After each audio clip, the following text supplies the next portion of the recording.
Weezy out of here. Weezy out of here. Go to the right place because that's all we do.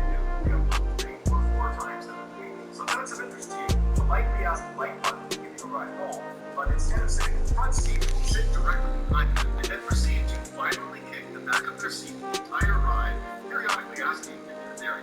Also, please subscribe to our channel and turn on all notifications so you don't miss any of our weekly uploads. Alright, let's get into today's list.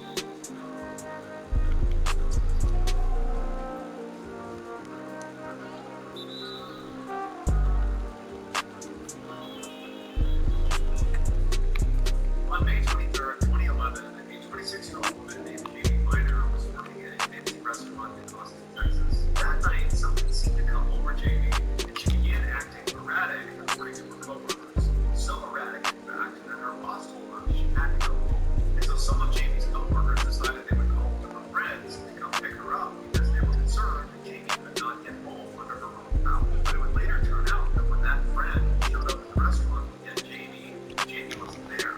So the friend tried calling Jamie, looking for Jamie, but she was nowhere to be found. When the next day Jamie had still not come home, Jamie's friends and family began calling around and asking if anybody knew where she was, but no one seemed to know. So the parents filed a missing person report and began putting up flyers all over Boston in hopes that someone would recognize her and call in with some information. Over the next several weeks, after the police had launched their own search, no one came forward with any information about Jamie. Then on June 29th, so 37 days after Jamie was gone missing, a worker found some of Jamie's personal belongings inside of a parking garage about a half-mile away from Jamie's restaurant. This discovery prompted police to pull the surveillance footage not only from the parking garage, but from neighboring businesses. And what they saw on all of this footage was on the night Jamie was supposed to be getting picked up by her friend, she instead shows up on camera trying to get in the side door of a steakhouse located right next to that parking garage. The steakhouse was called Perry's, and Jamie used to work there. So Jamie tries the side door, it doesn't work, so she makes her way into the parking garage and tries a door on the back of the restaurant, but that also doesn't work. Then, for reasons no one fully understands, Jamie made her way up to the 3rd floor of this parking garage, where she managed to pull off the cover of this huge air duct that climbed inside. This air duct did eventually connect down to the steakhouse Perry's on the 1st floor, but in order to get down there, you need to navigate these very tight and steep sections of ice, and the inside of this air duct gets to be over 150 degrees Fahrenheit. The security footage only showed Jamie climbing into the duct. They didn't have footage of her leaving the duct. So the police made their way over to Perry's in this parking garage and they get inside the air duct and they find Jamie. She had managed to climb through the ducts from the 3rd floor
subsurface, he grabbed a scooter and began going straight down.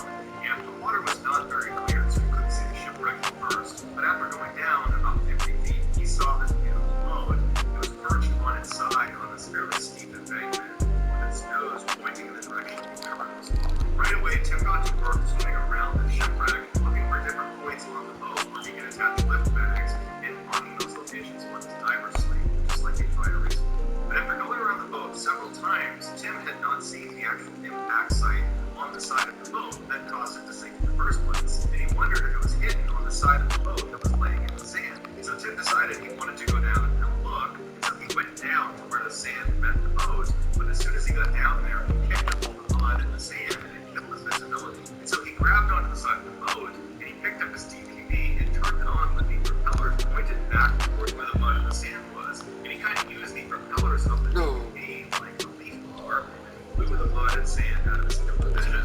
And it worked great, but he couldn't see the impact site. So he got underneath the boat and got closer and closer to where the actual metal of the boat was pressing up against the sand, and just continued to blow away the mud and sand to get a better look. When all of a sudden, the ship lurched forward and came to a stop on Tim's legs. Good move, he was totally thrilled. When Tim had used his DVD to clear away the mud and sand, he had also blown away some of the mud and sand that was keeping the boat from sliding farther down the bank. So when it got blown away, the boat became steady, and it came to rest on top of Tim. When Tim was not able to pull his legs out from under this incredibly heavy boat, he most likely used the DVD to continue to erode the mud and sand around the boat, trying to get it to continue to slide down off of his legs. But he wasn't able to do that because the boat was basically wedged up against his legs.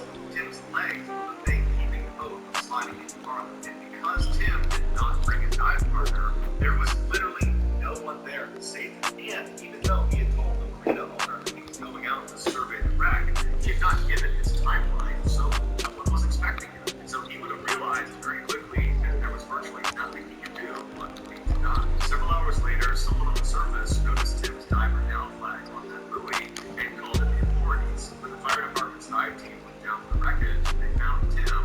He was still trapped underneath the boat. He'd run out of air and he drowned.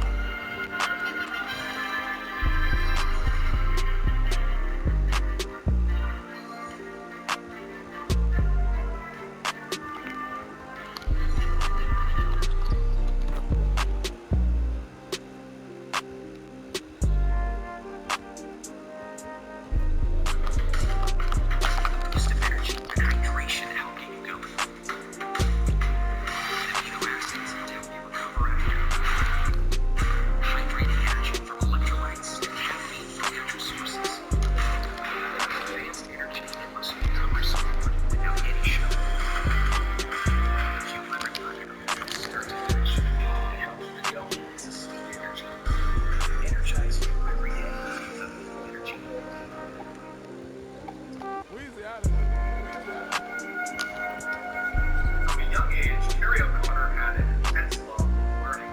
When she learned how to read, her parents had to bribe her to get her to put her book down so she would go outside and play with the other kids. While Carrie loved to learn about all things, her favorite subject was French culture, and so she began devouring all things French. And then in middle school, she began studying the language, and by high school, she was nearly fluent in taking college-level French courses. Carrie would go on to earn several degrees in French, including a PhD. And in 2019, she put that PhD to use when she was offered a full-time professorship at Boston University. She eagerly accepted it. After her first full year at BU, she decided it was time to get an apartment that was closer to campus. So in August of 2020, shortly after Carrie's 38th birthday, she, along with her two beloved cats, moved to just 10 minutes away from Boston University into an old apartment building on a busy street. With her apartment still filled with unopened moving boxes and furniture wrapped in plastic, Carrie broke out her laptop and enthusiastically wrote an email to all of the students for the year titled Joy of Learning French. In it, her students saw her passion for the French language and how excited she was about the upcoming academic year. A few weeks later, on Monday, September 14th, Carrie was back in her apartment building after classes, and she had just purchased a brand new piece of furniture that she wanted to haul up to her apartment. This piece of furniture was not actually assembled. All the parts and directions were inside of this box that was 7 feet tall, 1 foot wide, and weighed just under 80 pounds. So Carrie got this huge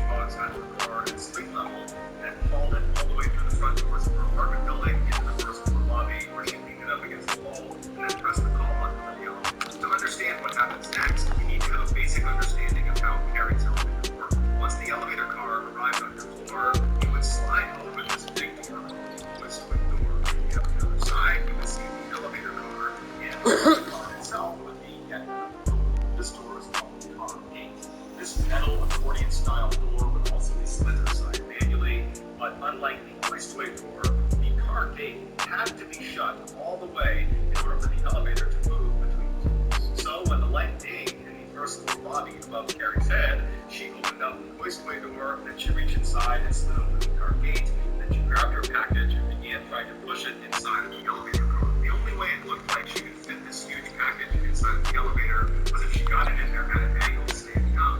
But no matter how hard she pushed and pulled on it, she just could not get it to go inside. And so while Carrie's doing this, another tenant happened to walk in the front doors of the apartment building, and they saw Carrie struggling. And at first, he just walked past Carrie and started going up the stairs towards his apartment, but he stopped and he turned. He just said to Carrie, "Hey, I don't think it's a good idea to keep doing what you're doing. That package looks like it's too heavy to be on that elevator. The elevator's cold and you might trip the sensor and it might start moving before you're ready. You know, we've had problems with that elevator before. It's just not worth the risk." And so Carrie, who's already pretty committed to doing this, she hesitates for a second and just kind of looks at her package.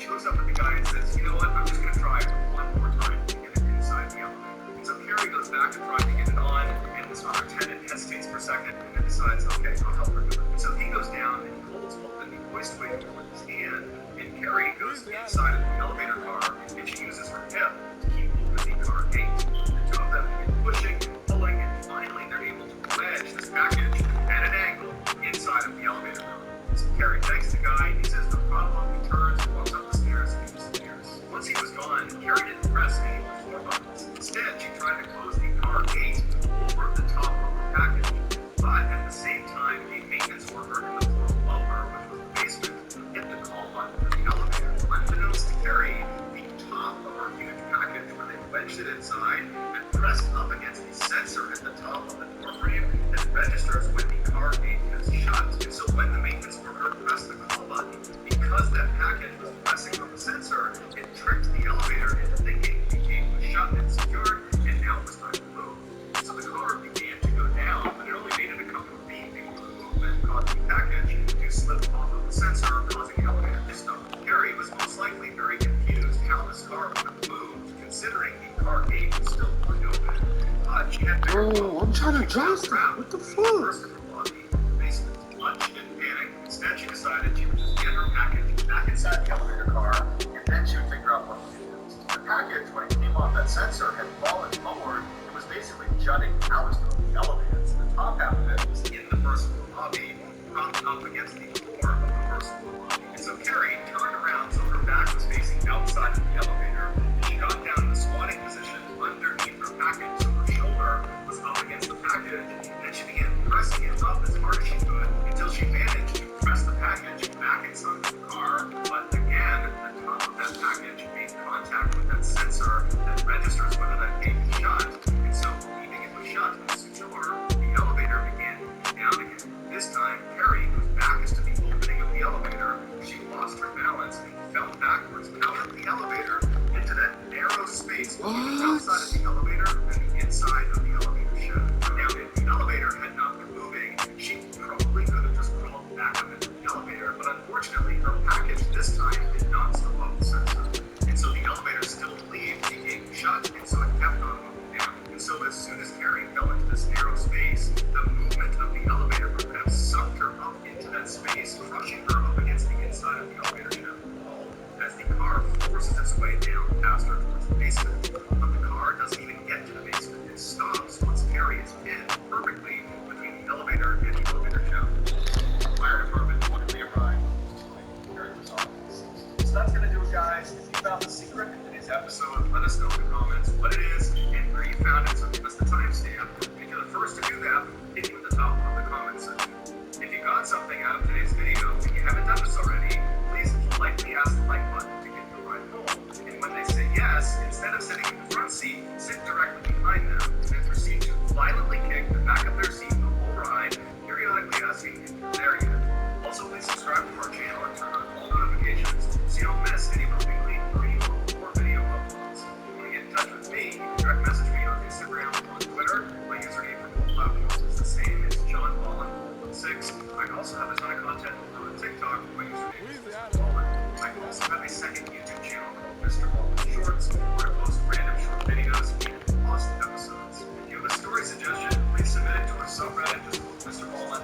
It's linked in the description below. So whether I see you on Instagram, Twitter, TikTok, Reddit, YouTube, or some combination, just know that I really appreciate your support. And until next time, that's going to do it. See you.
think of this fucking game video, bro. Accustomed to their company being periodically inspected, so she asked the woman if she needed any help, and the woman said no, I'm just gonna go around the building, check what I need to check, and help me out of here. And so the attendant told her that was totally fine, if she needed anything, just come back and she would help her. So the inspector thanked her, and then turned around and went out the front door, checked the vehicles in the front lawn of the ceramics factory, and then after she was done, she went back into the main office, she went past the attendant and out the back door into the very active yard where all day long these huge bulldozers would move around thousands of pounds of sand.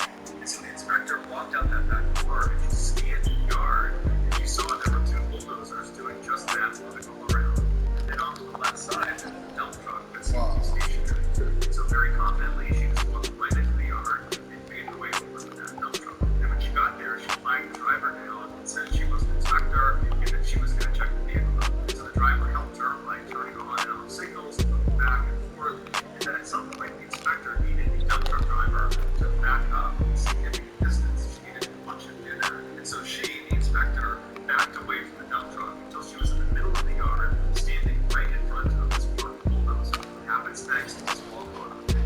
So as she's standing there, she's watching the dump truck back up right in front of her.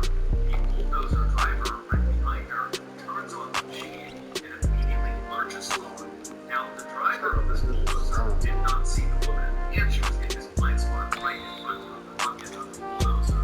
And he was not aware there was somebody on foot walking around the yard. It's an extremely dangerous place to be on foot. And so he goes right into her and he knocks her backwards. She falls into the bucket. She starts screaming, but no one can hear her. It's so loud. And the driver drives the bucket directly into a pile of sand and scoops up thousands of pounds of sand to come down directly on this woman. So now she's completely buried alive, being crushed by all the sand. And the driver, completely oblivious, lifts the bucket up, turns around, and drives across the yard and dumps the sand and the woman into a vibrating sand crusher. Vibrating sand crusher is exactly what it sounds like. It pulverizes bits of rock and stone and grinds them down into a very fine powder. The machines come in various shapes and sizes, but this one inside of the ceramics factory was a top one. It basically looked like a big toaster with this big opening at the top. So these bulldozer drivers would take these clumps of sand and they would dump it in this opening at the top of this bin. And then once they dumped their sand into the opening, the machine would vibrate, causing the sand to filter its way down towards the bottom of the machine, where there were these big, vicious metal claws that constantly smashed together. It would just completely obliterate anything that passed through them. In the video, when the driver dumps his bucket load into the sand crusher, you can actually see the woman falling in, and then she immediately jumps into action and tries to pull herself up and out of this pile, and at some point she gets most of her upper body out, and she waves, and she gets the attention of the driver who's just dumped her into the sand crusher. And the driver, he stops right away. You can see the vehicle lurch to a stop. He starts running over to the sand crusher, but as he's running over, this woman who's waving and waving, at some point her leg or some other part of her gets grabbed by those jaws at the bottom of the machine, and she's pulled slowly down into the sand crusher and disappears with us. When this happens, the driver is frantic and screaming for other people in the factory to come over and help, and at some point the others inside, they realize there's an emergency, and they all run over. When they realize what's happened, that someone has fallen into the sand crusher, they'll just stop and stand there because they know there's nothing they can do.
the summer, James and his Weezy friends out knew of it here. was time to schedule their gaming trips.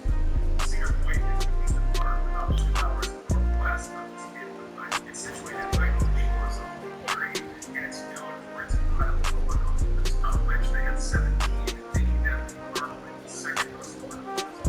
Every summer since James moved to Pepper, he and his very close friends would make a trip out to Cedar Point, usually at the end of the summer, and cap off their vacation. After looking at their calendar, they decided that the best day to go would be Thursday, August 13th. This would give the group of friends one more fun thing to do before the following week James started his new job. So, on the morning of that Thursday, the friends piled into a car and made the 2-hour commute out to Cedar Point. And as soon as they got there, they went inside and found the